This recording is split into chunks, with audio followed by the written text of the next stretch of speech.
ولا تموتن إلا وأنتم مسلمون. Assalamualaikum warahmatullahi wabarakatuh. Alhamdulillahilladzi fahama alaina bi hadithi Rasulillah. Asyhadu an la ilaha illallah wahdahu la syarikalah wa asyhadu anna Muhammadan abduhu wa rasuluh la nabiyya wa la rasula ba'da. Baik para pemirsa, para penuntut ilmu yang saya hormati, yang saya cintai, dimanapun antum semua berada. Alhamdulillah kita bisa menyambung pembahasan keilmuan di dalam keilmuan hadis di dalam kitab Sahih Bukhari. Baik para pemirsa sekalian, kali ini yang saya akan jelaskan yaitu terkait dalam hal adanya rawi yang memiliki indikasi kebid'ahan di dalam kitab Sahih Bukhari. Jadi langsung saja ke pembahasannya. Sudah kita ketahui bersama ya, bahwasanya di dalam kitab Sahih Bukhari itu hadis-hadisnya ya, meskipun dikatakan hadis-hadis kitab Sahih Bukhari itu memiliki kesohihan setelah Al-Quran ya, paling kitab hadis yang paling sahih berada di Al-Quran, di samping Al-Quran.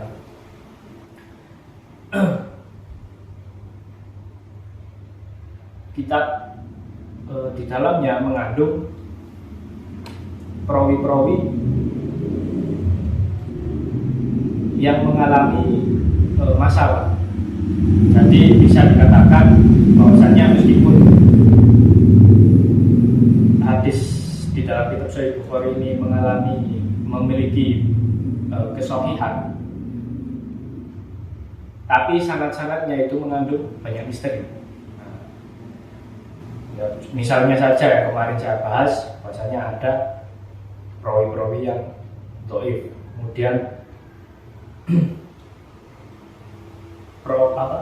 sanad-sanadnya mengalami keterputusan, yaitu mu'allaq, seperti itu.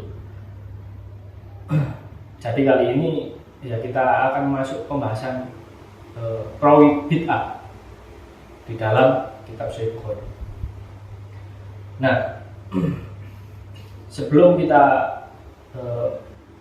mendalami tentang perawi-perawi bid'ah di dalam kitab Sahih Bukhari, alangkah baiknya kita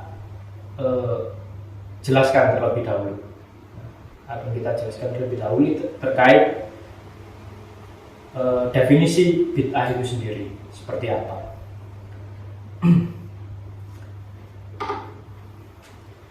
Jadi untuk bid'ah itu berasal diambil dari masdar, isim masdar bada'a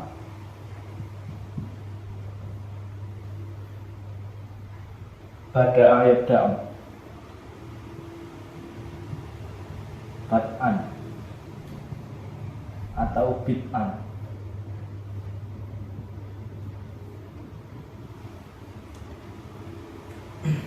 Nah, apa arti secara bahasa dari lafaz bid'ah? Jadi untuk lafaznya, artinya yaitu ada dua. Yang pertama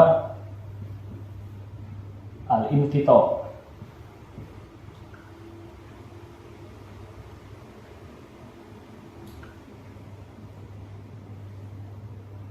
terputus atau terpotong. Kemudian untuk arti yang kedua yaitu al-kalal,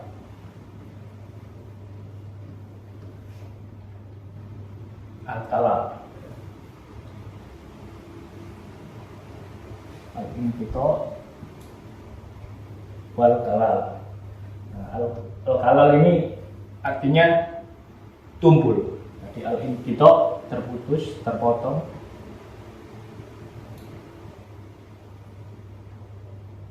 Al-kalal itu tumpul. Nah, kemudian apakah yang dimaksud bid'ah secara istilah? Jadi para ulama,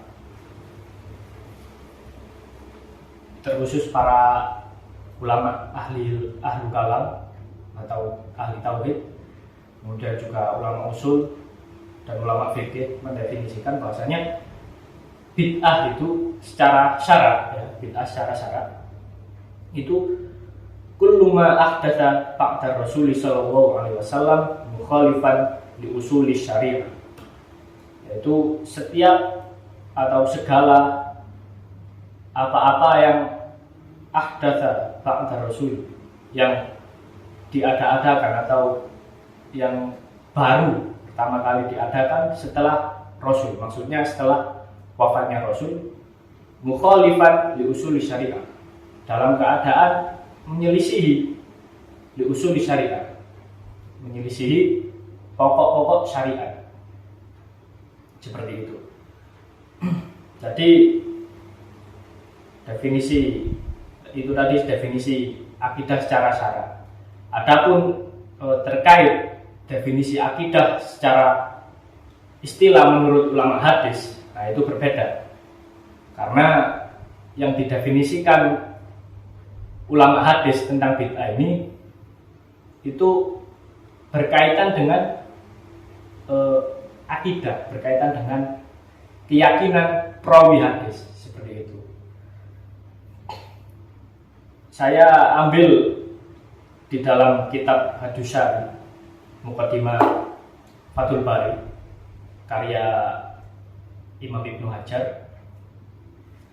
Beliau mendefinisikan akidah, mendefinisikan bid'ah itu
Ibnu Hajar mendefinisikan, ya, tentang bid'ah dalam keilmuan hadis, yaitu man i'taqada syai'an mimma yukhalifu ahlas sunnah, yaitu siapa-siapa yang berakidah atau berkeyakinan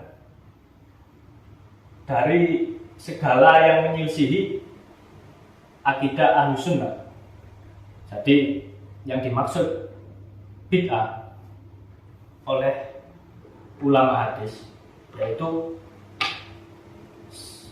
perawi-perawi yang memiliki akidah-akidah yang mana akidah tersebut itu menyelisihi pokok-pokok akidah ahlus sunnah, seperti itu. Nah, kenapa ahlu bid'ah atau perawi yang memiliki akidah yang menyelisihi ahlus sunnah harus dikaji di dalam keilmuan hadis? Dikarenakan yang pertama,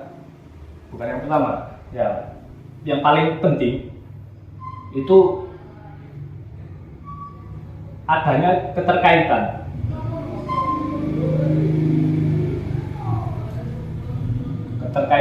dalam keadalan perawi.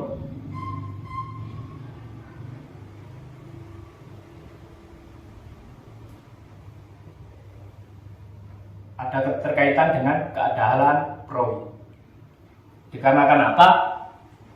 Yang pertama, bahwasanya kita sudah mengetahui bersama bahwasanya salah satu syarat adalah turuan keadilan perawi itu yaitu muslimah,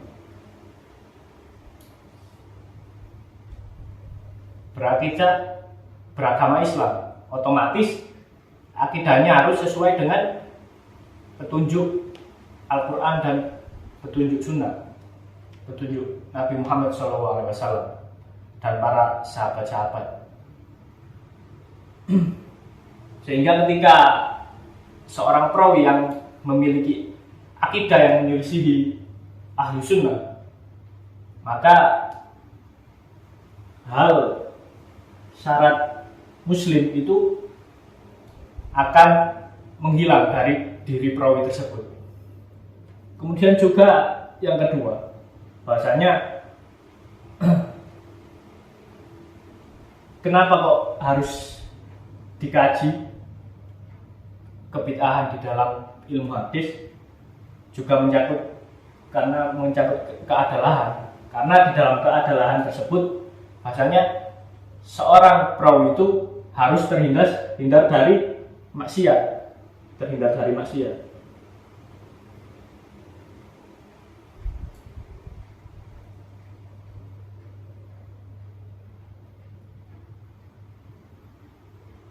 dan juga penyakit-penyakit yang lain. Dan termasuk juga dalam hal muru'ah, kehormatan seorang perawi tersebut. Nah, itu penting karena bid'ah itu akan mempengaruhi dua ini. Jikalau perawi tersebut terhindar dari bid'ah, maka otomatis nggak masalah kan? Tapi kalau misalkan perawi tersebut sudah mengalami kebid'ahan, maka pasti akan mempengaruhi hal keadalan dan juga termasuk lebih dalamnya mempengaruhi keyakinan juga terkait hal muru'ah dan perilaku perawi tersebut, entah itu membawa dampak syubhat dan lain sebagainya. Karena kebanyakan perawi bid'ah itu lebih mengadakan syubhat-syubhat yang mengandung kesesatan, juga mengandung kebingungan, terutama dalam hal akidah seperti itu. Nah, sebenarnya kalau dikaji lebih mendalam, para ulama hadis dalam menetapkan kebid'ahan para perawi itu ada dua kriteria.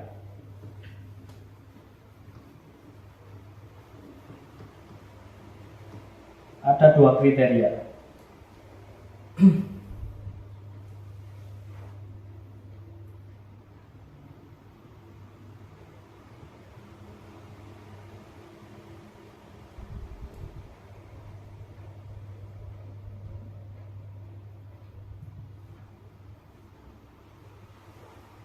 Yang pertama ada namanya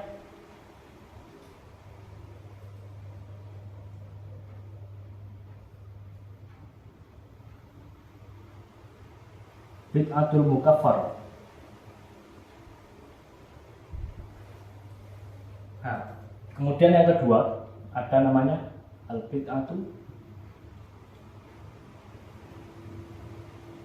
mufassaqah.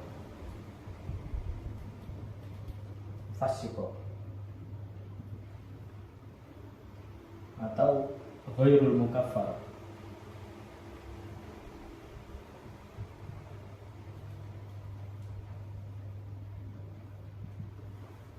Yang dimaksud dengan bid'ah mukaffaroh ini apa? Jadi bid'ah mukaffaroh ini bid'ah yang membuat seorang perawi itu keluar dari agama Islam. Kalau yang saya baca di dalam disertasi, saya lupa nama penulisnya, itu yang dimaksud bid'atul mukaffaroh itu khuruj minad din.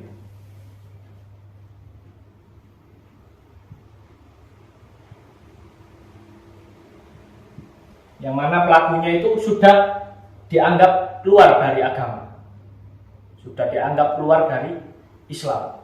Jadi itu yang dimaksud mukaffaroh, yang sudah kafir lah, yang sudah murtad seperti itu. Sedangkan bid'atul mufassiqah atau bid'atul ghairu mukaffaroh itu maksudnya khuruj min amrid din.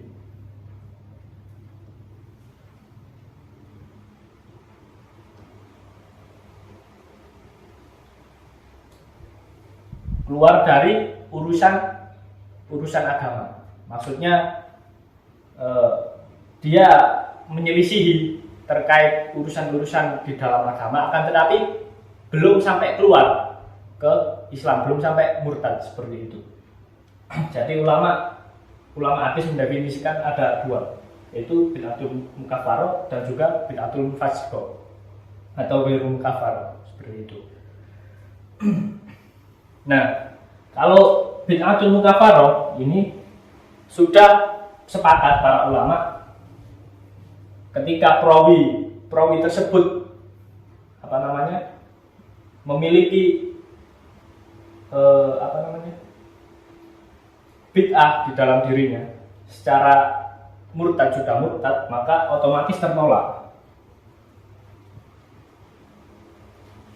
Nah, sedangkan bid'atul mufassiqah atau ghairul mukaffaroh itu masih diperdebatkan. Ada yang mengatakan juga mutlak tertolak,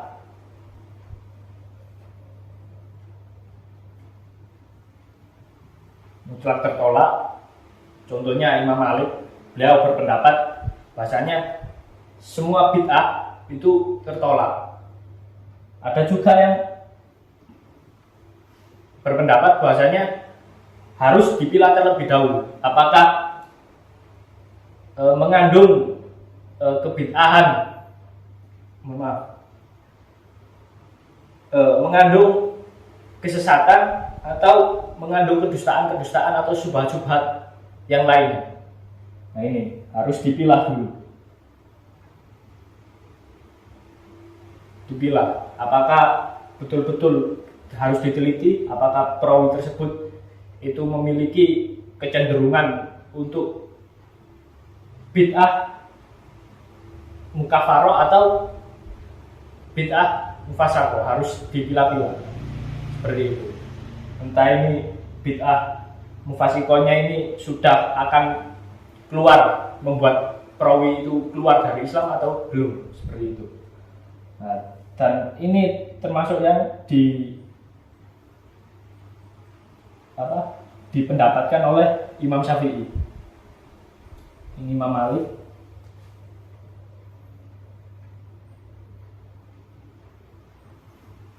dan para ulama hadis yang lainnya.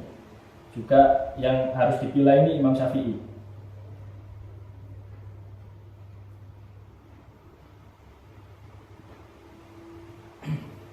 Seperti itu. Nah, dan dalam hal menanggapi bid'ah mufassiqah ini, para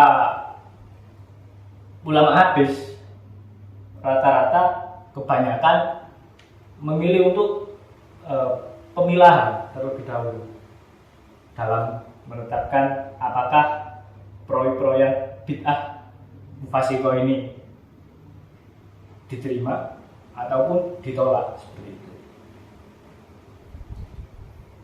Nah, kita kembali lagi ke bid'ah di dalam sanad-sanad kitab Sahih Bukhari.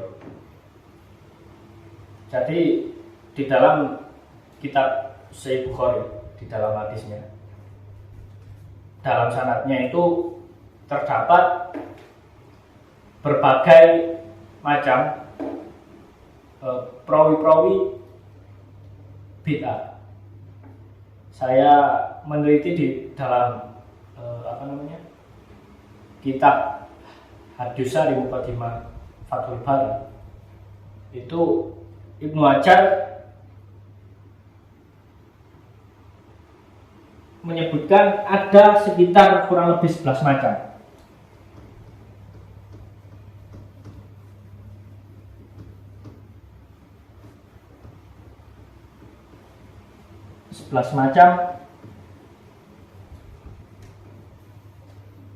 Perawi bid'ah, kebid'ahan yang ada di dalam sanad-sanad perawi kitab Sahih Bukhari.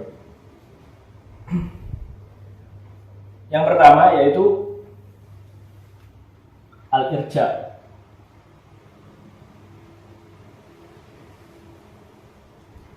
Al-irja yaitu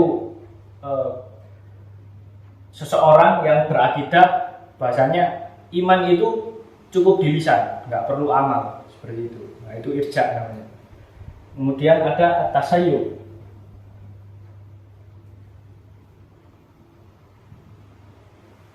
At-tasayyuh, kesia-siahan. Jadi orang yang berakidah tasayyuh itu kebanyakan mencintai Ali melebihi para sahabat-sahabat yang lain, seperti itu. Tasayyuh namanya. Tasayyuh. Kemudian ada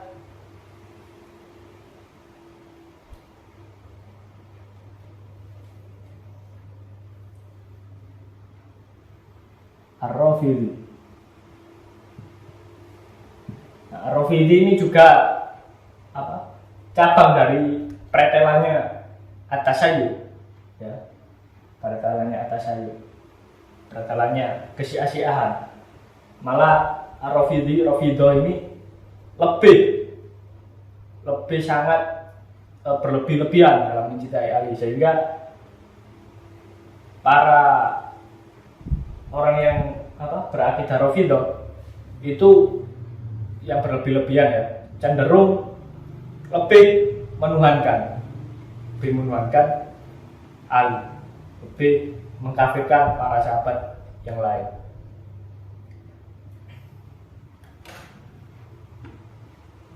Kemudian ada ar-ruj'ah.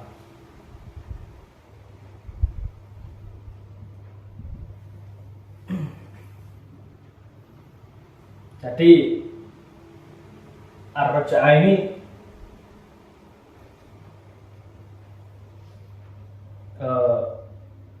orang yang berakidah menafikan takdir, seperti itu. Menafikan takdir. Misalkan saja ketika ia berusaha, maka ia akan menyatakan bahasanya ketika usahanya sukses, maka kesuksesan itu ya dari usahanya, bukan dari takdir, bukan ada campur tangan lain termasuk Tuhan, seperti itu. Itu roja'ah. Dia lebih mementingkan dunia daripada mementingkan akhirat. Kemudian ada al-qadariyah.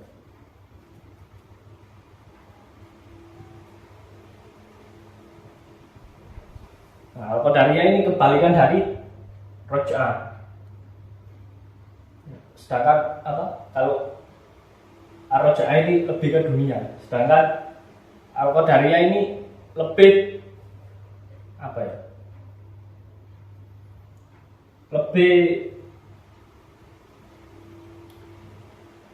lebih menggantungkan ke takdir, seperti itu. Jadi misalkan ketika ia berbuat zina, ya itu takdirnya dia, karena Allah sudah menakdirkan dia untuk berzina. Ketika mencuri, ya takdirnya Allah telah menetapkan takdir bahwasanya ia mencuri, seperti itu. terlalu menggantungkan ke takdir. Kemudian ada Al-Jahmiyah.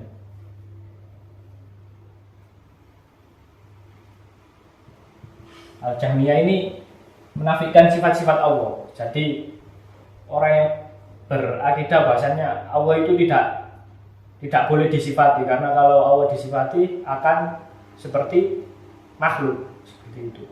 Jadi Allah itu tidak boleh disifati.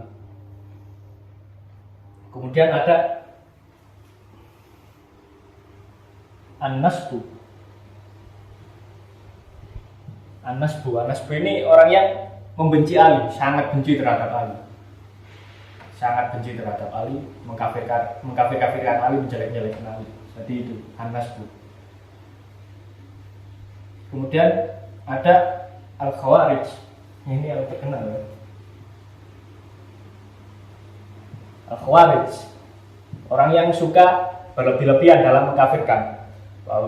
Dan yang lebih terkenalnya lagi ketika Khawarij ini itu orang yang orang yang berpandangan bahwasanya pelaku dosa besar itu adalah sudah kafir, jadi sudah wajib dibunuh. Ini ya Khawarij.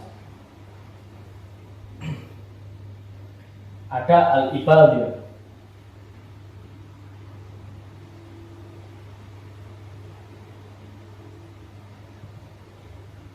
Al-Ibadiyah. Jadi Al-Ibadiyah ini juga sempalan dari Khawarij. Lebih tepatnya pengikutnya Abdullah bin Ibad. Begitu.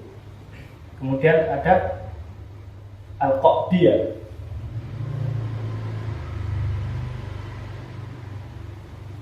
Al-Qadiyah ini juga sempalan dari Khawarij, dan lebih tepatnya Al-Qadiyah ini Khawarij yang pemahamannya sudah lebih tua, seperti itu. Lebih tua. Ya, hampir menjadi pelopor dalam akidah Khawarij, seperti itu. Kemudian yang terakhir yaitu Al-Waqif.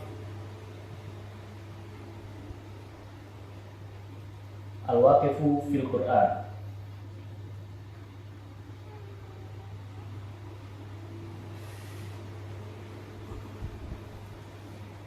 Al-Waqifu fil Quran, yaitu orang yang berakidah bahwasanya Al-Quran itu bukan makhluk, akan tetapi Al-Quran itu juga bukan kalam Allah. Jadi dia itu sok moderat, sok asik, ya. sok moderat. Dia menyatakan bahwasanya Al-Quran itu bukan kalam Allah, bukan makhluk dan juga bukan kalam Allah. Jadi inilah yang ada di dalam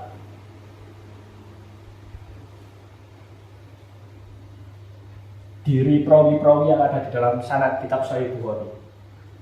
Ada Irja, Tasayyub, Rafidhi, Raj'ah, Qadariyah, Jahmiyah, An-Nas, Al-Khawarij, Al-Ibadiyah, Al-Qadiyah, dan yang terakhir Al-Waqifu fil Quran. Jadi inilah macam-macam kebid'ahan dalam perawi-perawi yang ada di dalam sanad kitab Sahih Bukhari, seperti itu. Nah, untuk jumlahnya Ibnu Hajar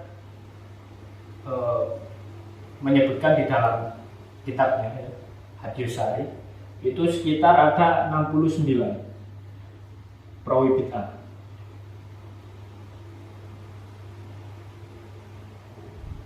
Ada sekitar 69 perawi bid'ah dari macam-macam kebid'ahannya, seperti itu.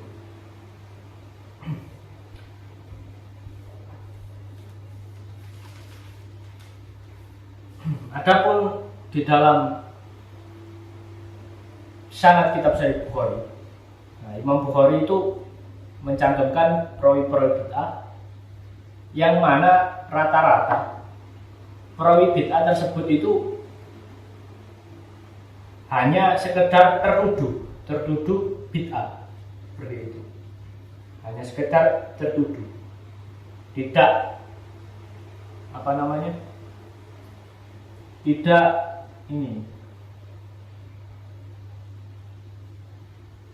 tidak betul-betul kebid'ahan tersebut itu sudah paten, seperti itu. Sudah, kalau misalkan biasanya seorang perawi itu biasanya mengakui dirinya bahasanya saya ini seorang tasayuf, bahasanya saya ini seorang ini. Akan tetapi di dalam kitab Sahih Bukhari itu enggak.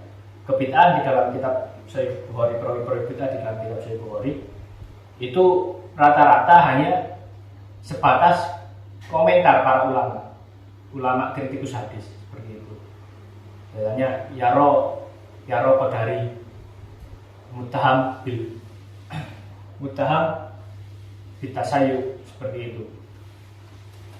Hanya sebatas tertuduh. Ya.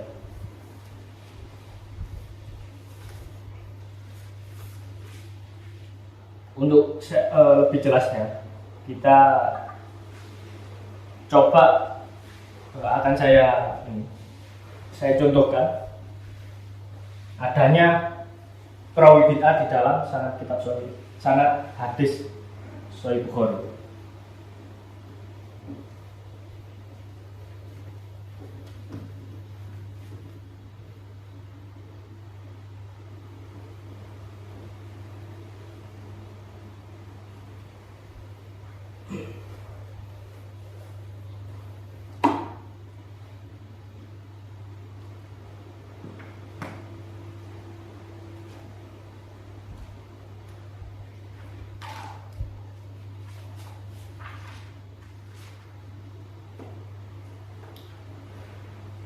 Yang pertama ada di dalam kitab Ahaditsul Anbiya, kitab kabar-kabar, berita-berita para nabi, kisah-kisah para nabi. Pada bab ke-31, bab wafatu Musa wa dzikru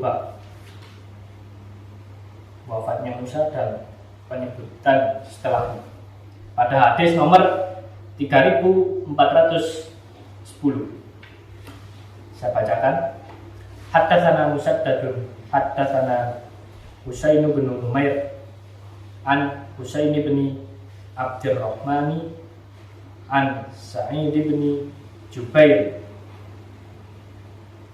an Ibnu Abbas radhiyallahu anhu maqala kharaja alaina an-nabiy sallallahu alaihi wasallam yauman qala uridat alayya al-umam wa ra'aitu sawadan katsiran sattal ufuq wa qila hadza Musa fi qaumi.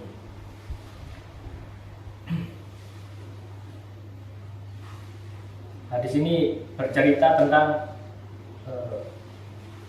diperlihatkan kepada Nabi, yaitu segolongan umat yang hitam yang banyak yang ada di puncak gunung ketika di akhirat nanti, yaitu umatnya Nabi Musa, seperti itu. Jadi sebenarnya di sini berkaitan dengan hadis pada episode yang pertama yang pernah saya jelaskan terkait hadis 70.000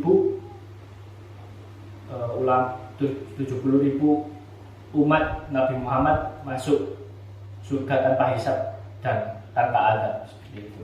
Jadi ada kaitannya sebenarnya. Nah, di dalam hadis 3410 ini ada perawi yang bernama Husain bin Numair.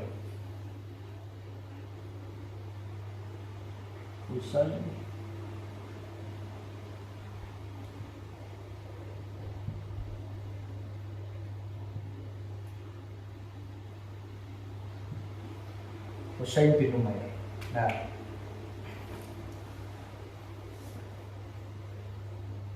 Husain bin Umair ini di dalam kitab Lisanul Mizan disebutkan bahasanya Husain bin Umair, Ibnu Hajar mengatakan bahasanya Ibnu Hajar mengatakan lapak sabi.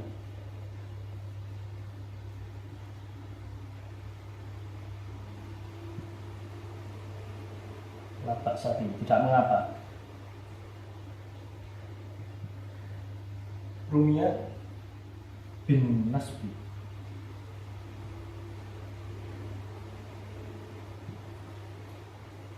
Dia tidak mengapa dan Warumia bin Nasbi.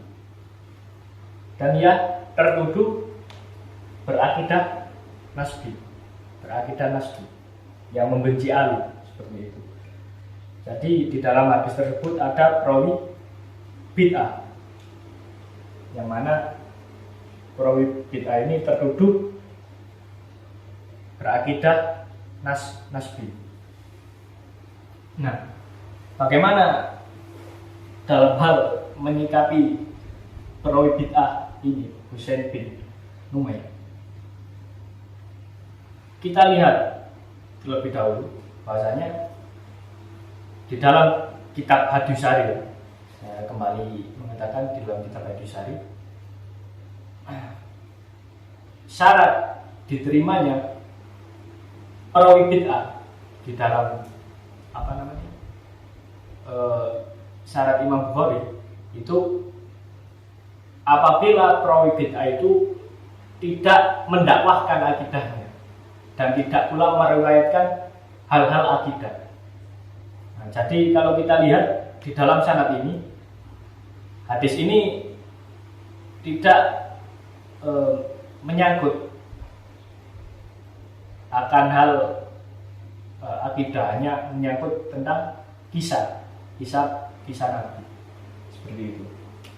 Jadi maka Husain bin Umair ini Imam Bukhari memasukkan sanadnya di dalam perawi tersebut, di dalam sanad hadisnya itu sesuai dengan standar beliau, seperti itu.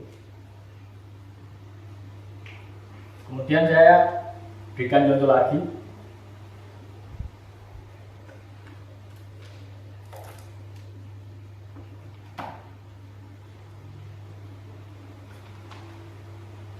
Di dalam kitab Riqaq bab at-tawadhu, hadis ke 6502.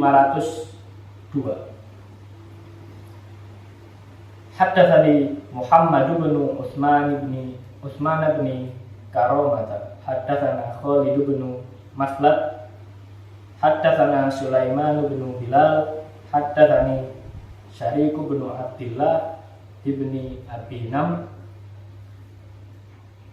an Atoi an Abi Hurairah qala Rasulullah sallallahu alaihi wasallam, innallaha qala man adali waliyan faqad adantuhu bil haq.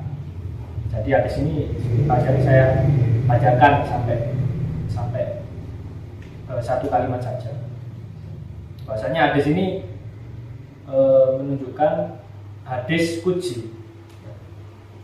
Man adali, Allah berfirman, barang siapa yang mengadakan permusuhan atasku sebagai wali, maka sungguh aku akan mengizinkannya dalam hal perang, maksudnya boleh dibunuh, seperti itu.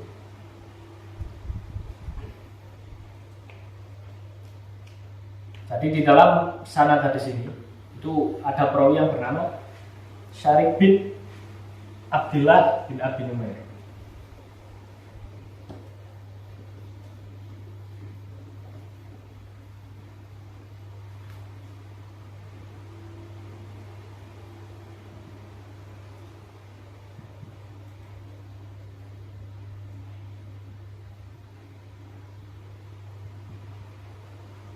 Bin Abi Namar.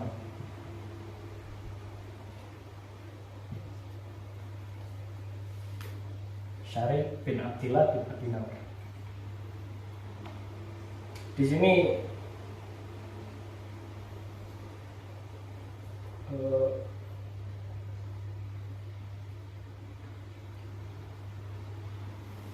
Imam As-Saji mengatakan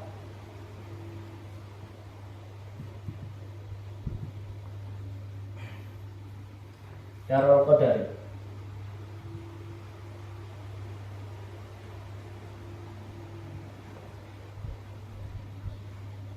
Yarul Qadari. Kemudian Ibnu Hibban mengatakan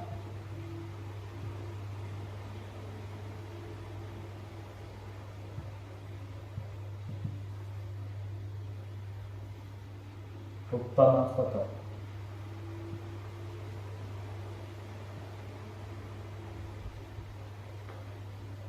Dan Ibnu Hajar mengatakan sodu.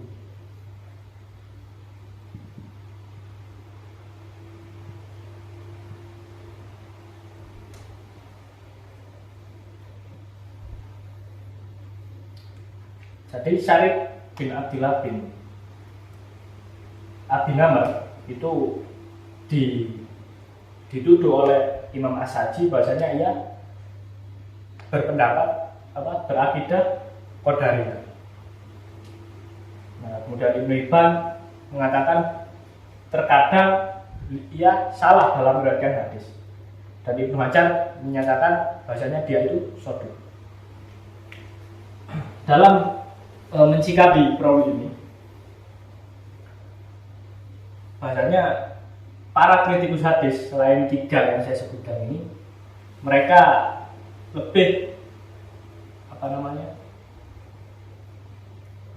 mengatakan bahasanya Syarif bin Abdillah bin Abi Namr ini dalam meriwayatkan hadis itu mengalami soduq, yang mana soduq ini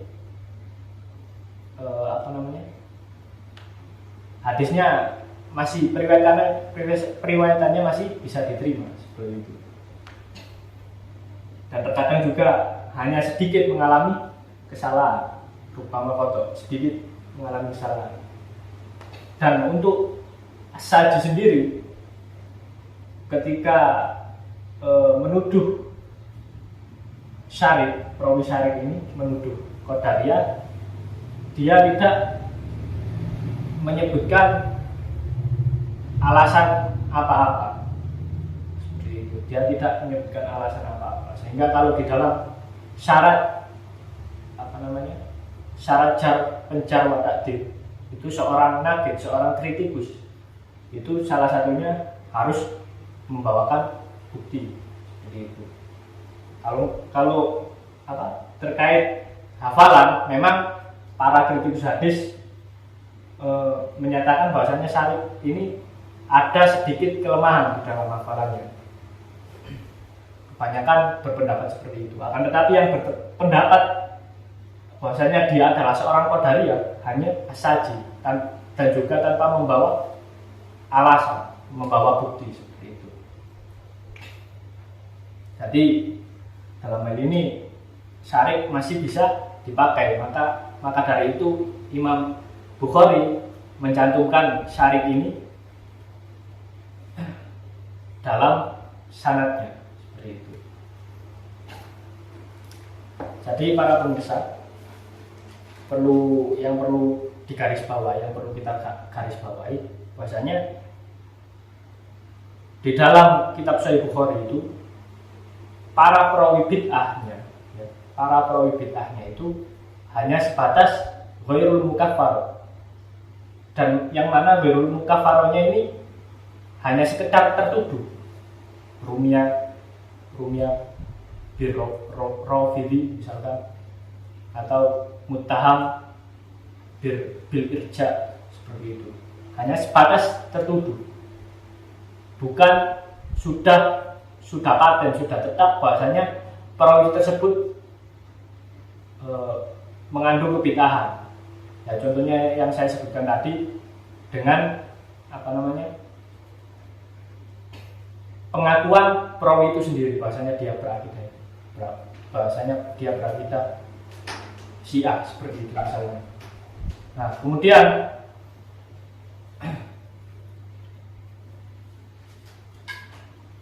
bahasanya perawi bid'ah di dalam kitab Sahih Bukhari itu tidak mendakwahkan kebid'ahan mereka, terutama dalam hal akidah. Jadi seperti itu, tidak ada kebid'ahan di dalam, tidak ada dakwah akidah bid'ah mereka seperti itu. Jadi masih bisa dipakai.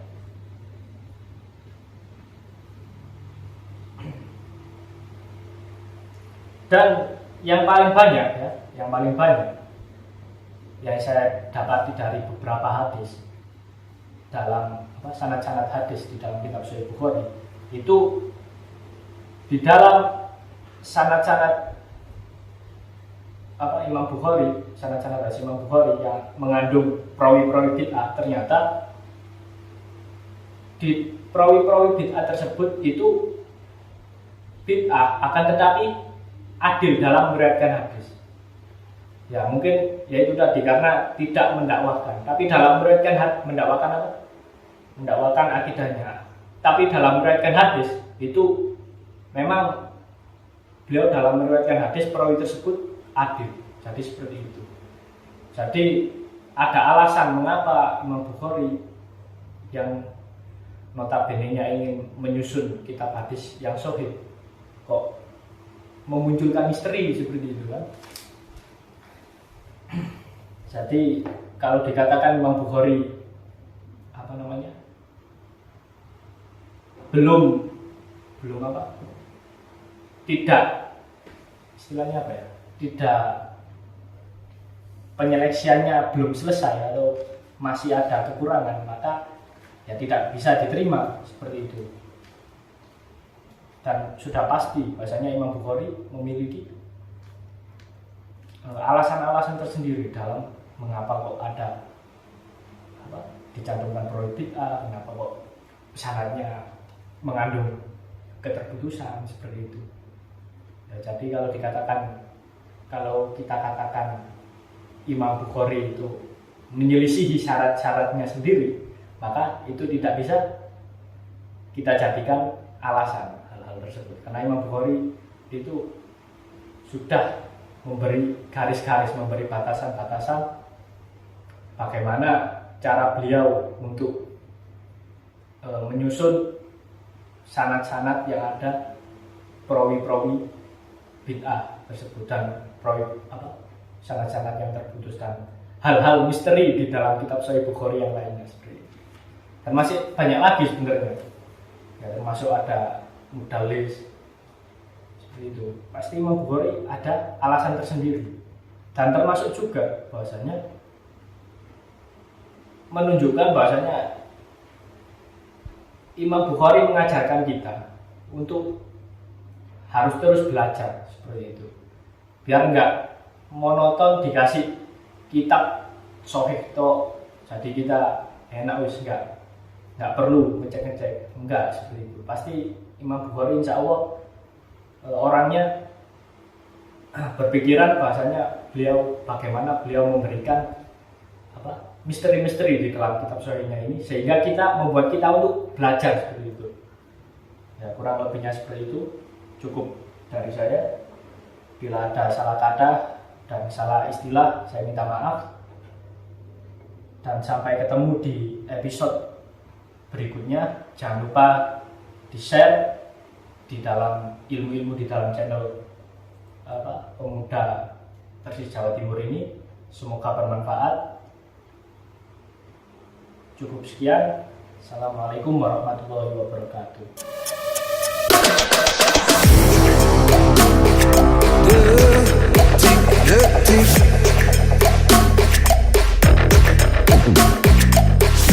Zaman-zaman pun terus berubah.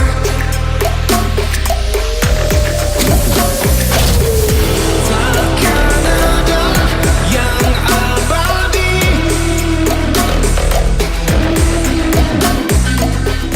Takkan ada yang